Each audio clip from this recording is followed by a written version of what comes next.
सन्माननीय व्यासपीठ, तसं मला बोलायची काही फार सवय नाही, पण हा जो मिलिंद विंचुरकर मित्रमंडळ परभणीने सुरू केलेला पुरस्कार आहे, या पुरस्कारामागची जी काही सगळ्या परभणीतल्या मित्रांची भावना होती, त्या भावनेला अनुसरून आणि हा कार्यक्रम कसा पुढे नेता येईल, तो जो काही 10 वर्षापूर्वी बंद पडलेला होता, 10 वर्ष झाल्यानंतर त्याला पुढे कसं नेता येईल या विषयीचं श्रीकांतनी जे काही सांगितलं त्याप्रमाणे आम्ही प्रयत्न करू की हा जगन्नाथाचा रथ सगळ्यांच्या सहकार्याने कसा पुढे नेता येईल याची संयोजन समितीच्या वतीने मी ग्वाही देतो। यानंतर आजचे आपण हा जो काही पुरस्कार आहे हा मागील 10 वर्षापर्यंत मराठवाड्यापर्यंतच मर्यादित ठेवला।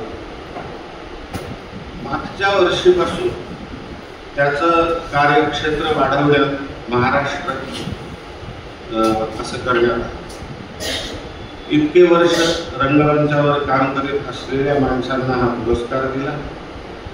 मागच्या वर्षी श्री प्रदीप वैद्य पुणे यांना हा पुरस्कार दिला, ज्यांनी जे काहीतरी नाविन्यपूर्ण काम करतात नाटकासाठी, हौशी रंगभूमीसाठी,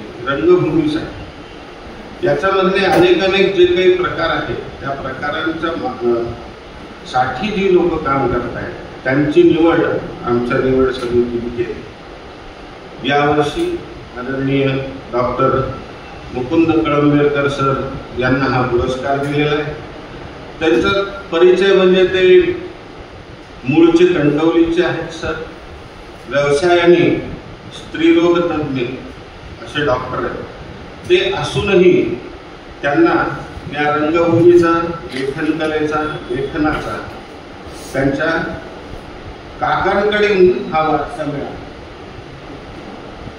त्यांचे काका डोंबिवलीला असताना हे 11वी-12वीला जेव्हा होते त्या काळामध्ये त्यांना हा वारसा मिळाला। मग हा पुढे कसा चालू ठेवता येईल या दृष्टीने गेली 23 ते 25 वर्ष ते सातत्यानं अभिवाचनाची एक स्पर्धा ही चाळीसगाव सारख्या गावामध्ये घेतात।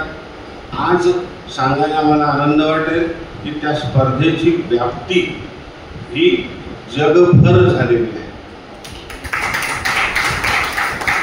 गेल्या वर्षी अमेरिकेतून 8 एंट्री आल्या होत्या।